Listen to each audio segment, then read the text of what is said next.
ನಮಸ್ಕಾರ ವೀಕ್ಷಕರೇ, ಎಲ್ಲರಿಗೂ ಸನ್ನೀಸ್ ಕಿಚನ್ಗೆ ಸ್ವಾಗತ. ನಾನು ನಿಮ್ಮ ಸಂಧ್ಯಾ ರಘು. ಇವತ್ತೊಂದು ಸೂಪರ್ ಕ್ವಿಕ್ ಆಗಿ ಮತ್ತು ಹೆಲ್ತಿ ಆಗಿರುವಂಥ ರೆಸಿಪಿಯೊಂದಿಗೆ ನಿಮ್ಮ ಮುಂದೆ ನಾನು ಬಂದಿದ್ದೀನಿ. ಅದೇ ಹೆಸರು ಬೇಳೆ ಉಸ್ಲಿ.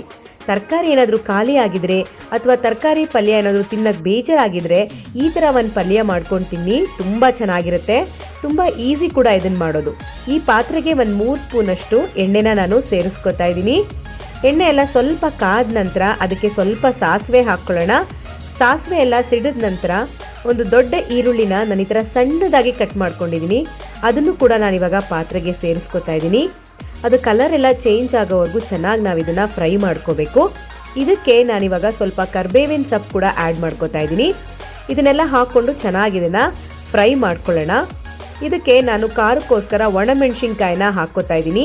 ನೀವು ಹಸಿರು ಮೆಣಸಿನ್ಕಾಯಿ ಕೂಡ ಹಾಕ್ಕೋಬೋದು. ಸೊ ಇದೆಲ್ಲ ಹಾಕ್ಕೊಂಡ ನಂತರ ನಾನು ಹೆಸರು ಬೇಳೆ ಮೂಂಗ್ ದಾಲ್ ಅಂತ ಹೇಳ್ತೀವಲ್ಲ, ಅದನ್ನು 1 ಗಂಟೆ ನೀರಲ್ಲಿ ನೆನೆಸಿಟ್ಟಿದ್ದೆ. ಈ 1 ಅವರ್ ನೀರಲ್ಲಿ ನೆನೆಸಿರೋ ಅಂಥ ಹೆಸರು ಬೇಳೆನ ಈಗ ಈ ಒಗ್ಗರಣೆಗೆ ಹಾಕ್ಕೋಬೇಕು. ನೋಡಿ, ಇದು ಪ್ರೋಟೀನ್ ರಿಚ್ಚು ಮತ್ತು ದೇಹಕ್ಕೆ ತಂಪು ಕೂಡ ಆಗಿರೋದ್ರಿಂದ ಇದು ಆರೋಗ್ಯ ಕೂಡ ತುಂಬ ಒಳ್ಳೆಯದು. ಸೊ ಇದನ್ನು ನಾವು ಒಗ್ಗರಣೆಗೆ ಹಾಕ್ಕೊಂಡು ಚೆನ್ನಾಗಿ ಇದನ್ನು ಮಿಕ್ಸ್ ಮಾಡ್ಕೋಬೇಕು. ಇಲ್ಲಿ ನಾನು ಕುಕ್ಕರಲ್ಲಿ ಏನು ಕೂಗಿಸ್ಕೋತಾ ಇಲ್ಲ, ಡೈರೆಕ್ಟಾಗಿ ಬೇಯಿಸ್ಕೊತಾ ಇದ್ದೀನಿ.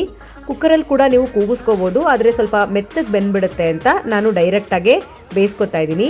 ರುಚಿಗೆ ತಕ್ಕಷ್ಟು ಉಪ್ಪನ್ನ ಸೇರಿಸ್ಕೊಳ್ಳೋಣ. ನಂತರ ಇವಾಗ ಇದಕ್ಕೆ ಒಂದು ಸ್ವಲ್ಪ ಅರಿಶಿನದ ಪುಡಿನೂ ಸೇರಿಸ್ಕೊಂಡು ಸುಮಾರು ಒಂದು ಅರ್ಧ ಲೋಟದಷ್ಟು ನೀರನ್ನ ಹಾಕ್ಕೊಳ್ಳೋಣ. ಅರ್ಧಕ್ಕಿಂತ ಸ್ವಲ್ಪ ಕಮ್ಮಿನೇ ಹಾಕ್ಕೊಳ್ಳಿ. ನೀರನ್ನ ಹಾಕ್ಕೊಂಡು ಚೆನ್ನಾಗಿ ಇದನ್ನು ನಾವು ಬೇಯಿಸ್ಬೇಕಾಗತ್ತೆ. ಒಂದು 5 ರಿಂದ 6 ನಿಮಿಷ ಬೇಗನೆ ಬೆಂದೋಗುತ್ತೆ. ಲಿಡ್ನ ಕ್ಲೋಸ್ ಮಾಡಿಬಿಟ್ಟು ನಾವಿದನ್ನು ಒಂದು 5 ರಿಂದ 6 ನಿಮಿಷ ಬೇಯಿಸ್ಕೊಳ್ಳೋಣ. ಇದು ಕೊನೆಗೆ ಚೆನ್ನಾಗಿ ಬೆಂದಿರುತ್ತೆ. ಸೊ ಇದೆಲ್ಲ ಬೆಂದಿದ್ದನ್ನ ಒಂದ್ಸರಿ ಚೆಕ್ ಮಾಡಿಕೊಂಡು ಫೈನಲಿ ನಾವಿವಾಗ ಕೊತ್ತಂಬರಿ ಸೊಪ್ಪನ್ನ ಇದಕ್ಕೆ ಆ್ಯಡ್ ಮಾಡಬೇಕು. ಸಣ್ಣದಾಗಿ ಕೊತ್ತಂಬರಿ ಸೊಪ್ಪನ್ನ ಕಟ್ ಮಾಡಿಕೊಂಡು ನಾವು ಇದಕ್ಕೆ ಸೇರಿಸ್ಕೊಳ್ಳೋದ್ರಿಂದ ಟೇಸ್ಟು ಚೆನ್ನಾಗಿರುತ್ತೆ ಮತ್ತು ಅದ್ರ ಪರಿಮಳ ಕೂಡ ತುಂಬ ಚೆನ್ನಾಗಿರುತ್ತೆ. ನೋಡಿ, ಈ ಥರ ಸಣ್ಣದಾಗಿ ನಾನು ಕೊತ್ತಂಬರಿ ಸೊಪ್ಪನ್ನ ಇದಕ್ಕೆ ಸೇರಿಸ್ಕೊತಾ ಇದ್ದೀನಿ. ಕೊತ್ತಂಬರಿ ಸೊಪ್ಪನ್ನೆಲ್ಲ ಸೇರಿಸ್ಕೊಂಡ ನಂತರ ಇದನ್ನು ಚೆನ್ನಾಗಿ ನಾವು ಮಿಕ್ಸ್ ಮಾಡ್ಕೋಬೇಕಾಗತ್ತೆ. ನಂತರ ನಾನು ಕಾಯಿನ ತುರಿದಿಟ್ಕೊಂಡಿದ್ದೀನಿ. ಕೆಲವರು ಕಾಯಿ ಇಷ್ಟ ಇಲ್ಲ ಅಂದವರು ಸ್ಕಿಪ್ ಮಾಡ್ಬೋದು, ಬಟ್ ಕಾಯಿ ಹಾಕೋದ್ರಿಂದ ಟೇಸ್ಟು ತುಂಬ ಚೆನ್ನಾಗಿರುತ್ತೆ. ನೋಡಿ, ಕೊತ್ತಂಬರಿ ಸೊಪ್ಪನ್ನೆಲ್ಲ ಹಾಕ್ಕೊಂಡು ಚೆನ್ನಾಗಿ ಮಿಕ್ಸ್ ಮಾಡ್ಕೋಬೇಕು. ಇದೆಲ್ಲ ಸ್ವಲ್ಪ ಹೊತ್ತು ಫ್ರೈ ಆದ ನಂತರ ಕೊನೆಗೆ ನಾವು ಕಾಯಿ ತುರಿನ ಹಾಕ್ಕೋಬೇಕಾಗತ್ತೆ. ಕಾಯಿನ ಹಾಕ್ಕೊಂಡ್ಮೇಲೆ ತುಂಬ ಹೊತ್ತು ನಾವು ಫ್ರೈ ಮಾಡ್ಕೊಳ್ಳೋದು ಏನು ಬೇಕಾಗೋದಿಲ್ಲ.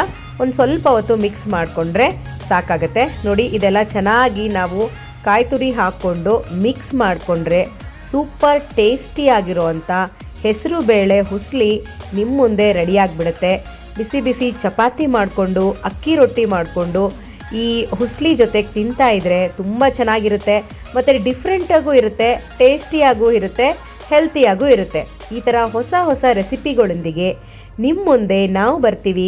ಅಲ್ಲಿವರೆಗೂ ಇನ್ನೂ ಯಾರೆಲ್ಲ ನಮ್ಮ ಚಾನಲ್ನ ಸಬ್ಸ್ಕ್ರೈಬ್ ಮಾಡಿಲ್ವೋ ಖಂಡಿತ ಸಬ್ಸ್ಕ್ರೈಬ್ ಮಾಡಿ. ಎಲ್ಲರಿಗೂ ಸಂಧ್ಯಾ ರಘು ಮಾಡುವ ನಮಸ್ಕಾರಗಳು.